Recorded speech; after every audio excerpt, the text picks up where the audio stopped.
This is Stable Ronaldo, one of the world's biggest streamers, and he even joined FaZe. But his story wasn't without controversy. Also Ronaldo is like literally like 1/20th of our following and is completely irrelevant. So this is the entire story of Stable Ronaldo, which would begin on January 15th of 2003, when Ronnie Nets, who we all now know as Stable Ronaldo, was born. Now, Ronaldo would have quite the challenging childhood because he would be raised by a single mother after his parents had struggled with divorce. But Ronaldo, however, wouldn't let this unfortunate circumstance get the best of him, as he would be quite the happy kid, spending lots of time with his mother. And just a bit later, Ron would pick up ice hockey as his new favorite sport. But this also really wouldn't go his way or how he wanted it all, because right after he had gotten all the gear he needed for the sport, he would get 2 concussions in a row, making it quite dangerous for him to play any longer. So he would have to find yet another interest, and he would end up finding video games. So when he was only 13 years old, he would get his gaming laptop, which he would use to play games like CSGO and Call of Duty. But he wouldn't find a true love for these games, so he would continue to try out new games until he would eventually stumble across a brand new game called Fortnite. Possibly the most popular game of all time, with millions of players every single day. And at first, Ron was just another player playing Fortnite. But with him enjoying the game so much, he decided to purchase a brand new gaming PC. And even though it didn't have the very best parts, it still got him off his laptop, and it helped him to improve at the game so much faster than all of his friends. And on top of this, with this new PC, Ronaldo would try out streaming on Twitch in February of 2019, but he wouldn't really see any crazy numbers, so he didn't make streaming a priority, which we all know would change in the future. But for now, Ron was mainly focused on Fortnite. So when they announced the World Cup, the biggest gaming tournament ever, a young, stable Ronaldo was ready to prove himself, so he would practice more than ever. Now, although he didn't end up making it to the World Cup finals in New York, his work still paid off, and he managed to make his first earnings across a couple weeks of the World Cup qualifiers, netting him $675. Which might not seem like too much money, but it was enough for Ron to upgrade his PC.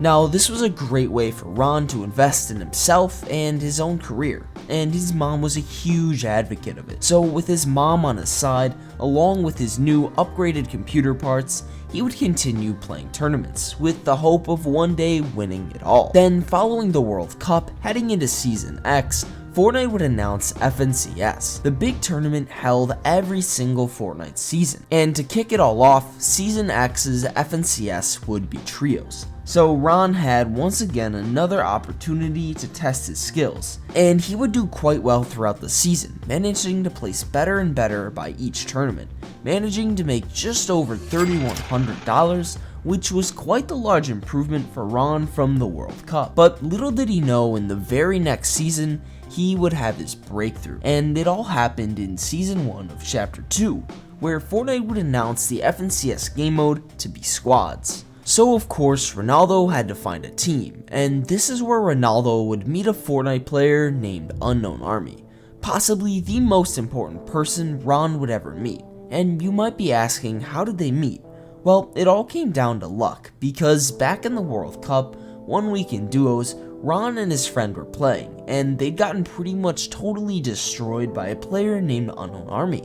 So at the time while they were playing, they thought nothing of it, but a couple days later, Ron was reviewing his gameplay with his friend, and they remembered getting destroyed in that one fight. So they decided to search up the player who had eliminated them on Twitch, and of course they landed themselves on Unknown Army's livestream, with a little over 100 viewers. And from here, Ron would get to know Unknown through his chat, eventually becoming even better friends. So by the time the squad's FNCS had rolled around, they were certain they wanted to play it with each other. So they ended up picking out 2 more teammates, who would end up being Avery and KezKD.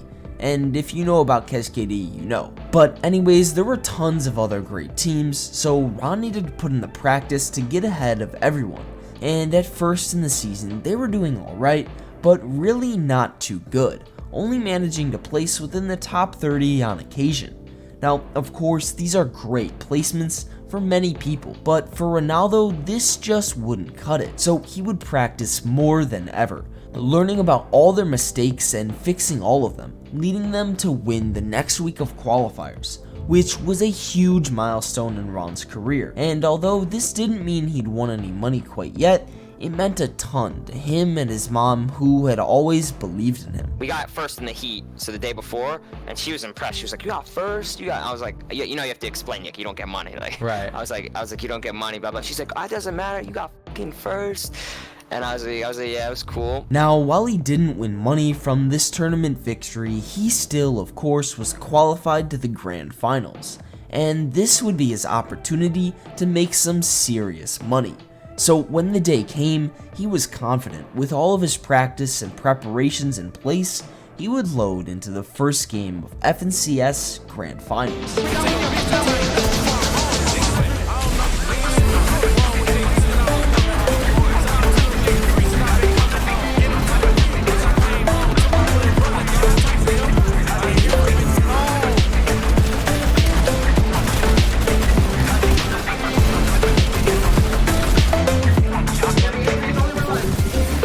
Ron and his team had just put on a show, but the tournament was coming down to the very end, and as they'd left their last game, they didn't know whether or not they would win. Pray, everyone pray, compete, and then So after hundreds of hours of practice and preparation, Ronaldo had climbed to the very top, winning the second FNCS in Fortnite's history. And this was absolutely massive for Ronaldo in his career. But more importantly, it was an amazing personal moment, because he had put in all the hard work he needed, and the whole time he had one person rooting him on, and that was his mom. Now, on top of winning $187,000, he would also make quite the wise decision to capitalize on this win, and he would start using social media, with Ron first posting a video about his massive victory on his YouTube channel. And this would be one of the very first videos on his Stable Ronaldo channel, absolutely blowing up, with a couple 100,000 views. Now, Ron wouldn't only use his YouTube, because just 5 days after winning FNCS, he would go live on Twitch, and he would instantly be averaging 200 live viewers. And this huge boost in viewership was more than enough motivation for Ron to keep streaming almost every single day for the rest of that month. And it's important to point out that something quite interesting was happening with Ron's streaming, and that was the fact that his viewer numbers weren't slowly going down as people forgot about his FNCS win, but instead they were slowly increasing. And this was truly the first sign that people really liked Ronaldo because of who he is, and not only because of the game he played. And it would be this exact concept that would be so important later in his career. Anyways, back to his first month of streaming, because while he was seeing steady growth on his own, this steady growth would pick up quite significantly when he began to stream and collaborate with other streamers. And then one day, Ron would do a stream with another creator that went by the name of Clicks, who I think many of you know. Anyways, Clicks had quite the large audience at that time, and it was a great opportunity for Ron to get his name out there even more. And it turned out Ron and Clicks were quite the entertaining duo. Yeah, why are you talking? Why are you talking? Hold on, Shut the up! Yeah, but it's Ronaldo. What do you expect? Shut up! What do you expect? It's Ronaldo. Dog watch player. Am I right? Am I right, dude? Now, those were just some of the funny moments that helped Ron have his most successful stream up until this point in his career. And it just turned out that Clicks' audience also really thought Ron was quite funny. So from here, they would collaborate quite frequently. Now, Clicks was a part of a team called NRG, and at the time, it was by far the best team in Fortnite. And they just so happened to have their eyes on Ronaldo because of the waves he was making online. So on August 3rd of 2020, Ronaldo would be picked up to join NRG, and this huge milestone in his career helped him get his name out there even more than he already had. But it would also be during this time that a harsh reality was setting in on Ron, And that was the fact that he couldn't quite keep up with all these other competitive Fortnite players, as his placements were slowly getting worse and worse. And it was tough for Ron to accept this, because at the start, he really just wanted to be one of the best Fortnite players. But as he began to stream more and more, Fortnite began to become more and more unenjoyable, because he would have to deal with non-stop stream snipers, making the game near impossible to stream. But of course, he had developed a new passion, which was streaming, and he realized he could still make great money while doing something he enjoyed much more. So he would begin to compete less and less in Fortnite, and then one day he realized that there was a huge gap in Fortnite content, which was casting tournaments. Now, to explain this a bit more, Fortnite already had its own casting crew for all the Fortnite tournaments, but the problem was that it was really boring. Do you have your eye on anybody? The Death Run map, I think, is going to be the most competitive. So, yeah, I'm excited to do the Death Run map, yeah. Now, Ronaldo wasn't the only one who saw this, because there was another streamer named EmadGG, who was already also casting these Fortnite tournaments himself, in a much funnier way than the Fortnite broadcast.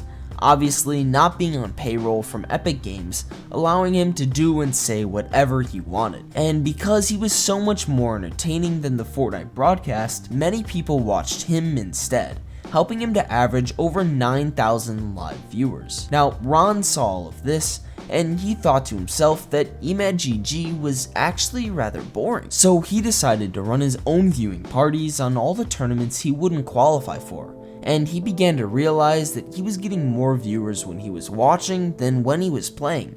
So he would continue to do these viewing parties, and they would help him get his name out across all of social media. I'll be back! Yo, on Twitch, I'm Steve Ronaldo! Ah, look at this Twitch Prime! It looks so fucking good!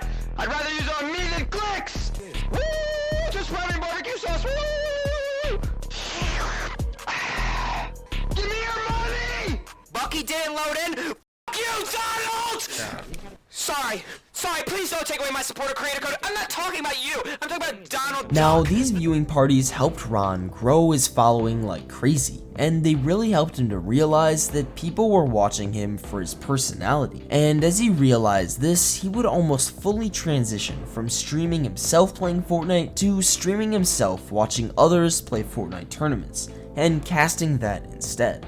But of course, Fortnite wouldn't always be so popular, and that was mainly due to the fact that the global pandemic was starting to slow down, and people had less time to watch streams. So as everyone's numbers slowly declined and life went back to normal, Ron's numbers declined too. And on top of this, after being a massive player in the Fortnite community for a long time, Ron was getting quite tired of playing Fortnite and casting it. So he would begin to slowly shift his content away from Fortnite, testing out things in the IRL world of content, and just focusing his content around himself even more.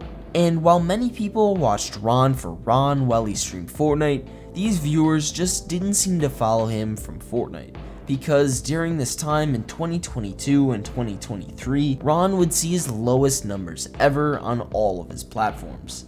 And of course, for someone who was on top of the world just a few years earlier, this was quite demotivating and depressing, and Ron had fallen into this trap, streaming and creating content less and less. Now, all of these things basically snowballed Ron into quite the dark place that he would have to work his way out of if he ever wanted to return to doing what he once loved. But it wouldn't be easy. It was a very hard time, and I was definitely rooting for you. But I knew you would get your shit together. There was some nights that you didn't return texts or calls, and I worried and called your manager, and... So while he was struggling, he would even end up leaving NRG after he heard about some people talking about him behind his back within the organization. So in place of NRG, Ron would end up joining FaZe half a year later in June of 2022. Now, at the time, FaZe was in its worst point, so he really wasn't able to do anything with them content-wise, and he would continue to hover around 1,000 live viewers, A crazy number to think about when you realize he used to have over 1,500 live viewers on a regular basis. But of course, 1,000 viewers is still great for everyone, right?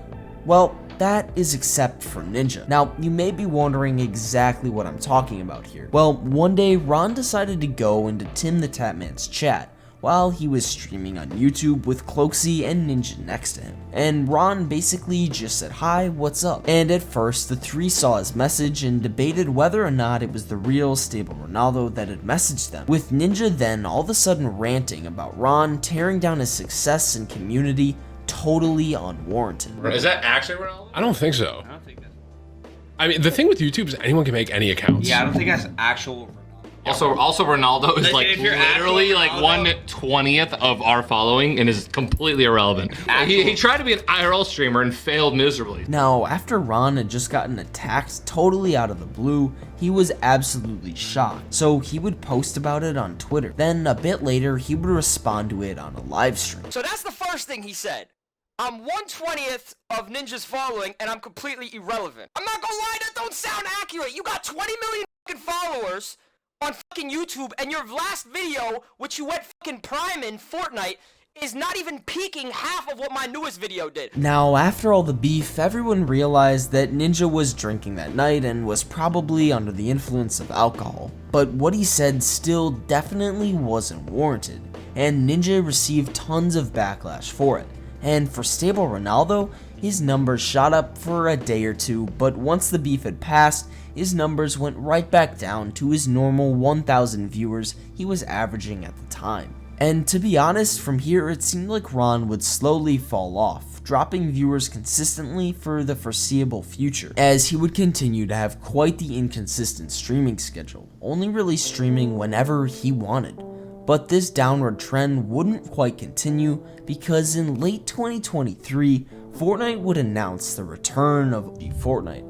And for Stable Ronaldo, a streamer that had built his original following off Fortnite, this was a great opportunity for him to return to streaming consistently, with passion to rebuild his audience and career. And on top of that, he was coming off his worst month in the past 2 years of his streaming, averaging just under 1,000 viewers.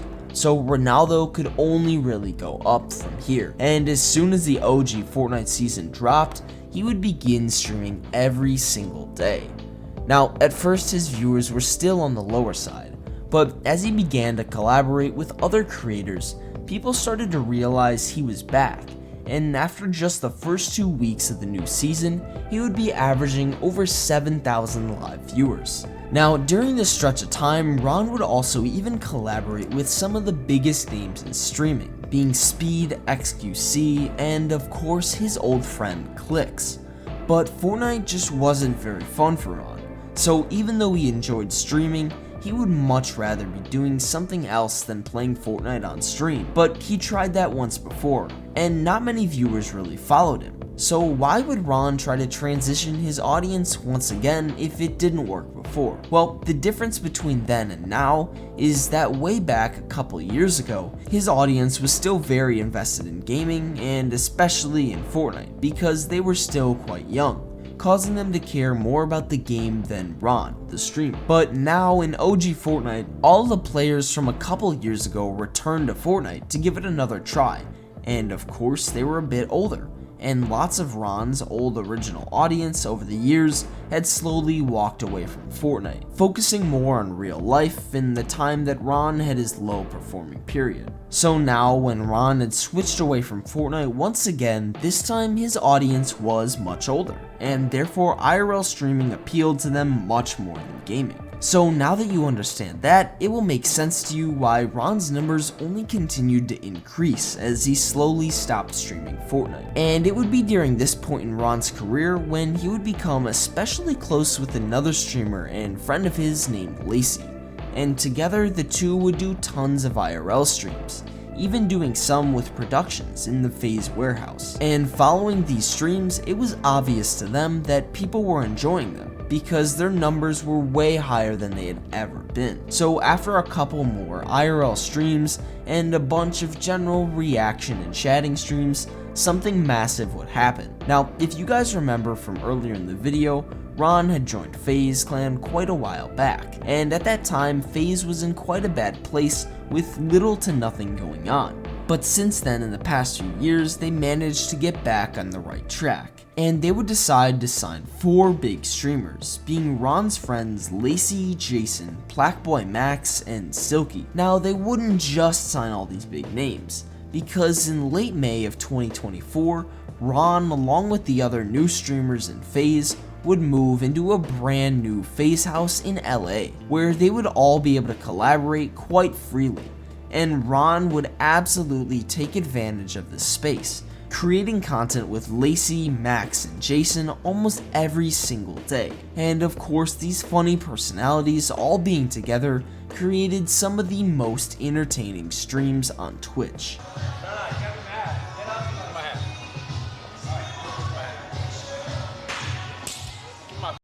Damn, actually? Beat his ass? It's like that, huh? Got you good, huh? And it would be these exact streams and funny moments that would propel Ron to his all-time peak in his Twitch career, both in viewers and subs, which is absolutely insane considering where he was just a year ago, the lowest point in his career. Anyways, Ron and the FaZe boys wouldn't ever let off the pressure, continuously streaming a variety of different things. We went shopping. It was good. It was good, my heart. Why you coming here trying to mong me? Hold on, bro. Damn, what you reaching for? Yeah, Oh, bro, that's OD. That's crazy. Yeah! That's crazy. We really the big 3! We really the big 3! Nah. You're the big one, fat ass nigga. I'm not sick on your ass. You're the big one. You're the big one. Fuck you mean? I wasn't bigger. Nigga said you are the big one. Okay, and you're gonna end up in jail one day. And after around one totally locked in month for Ron and the FaZe boys in LA, they all went on a trip to Japan, which was absolutely perfect for them to see even more possibilities with their IRL streaming. Konnichiwa. Oh. Ni hao. Oh, we're started already. Arigato. Arigato. Oh, we're started already. Ni hao, FaZe Adapt.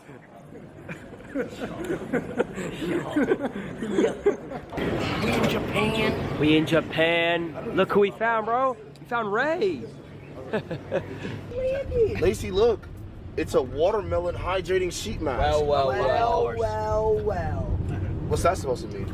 Where do you even get that? Are you trying to lick it? Now, what you think about this? This is fire. Do you think they'll allow you in here? Alright, sorry. Well. So from here, it's hard to say exactly what Ron will do, but one thing's certain, and that's that Ron will stay at the top of the streaming game as long as he wants to, with his combination of humor and relatability. And if you guys enjoyed this video, make sure to subscribe and watch this video right here.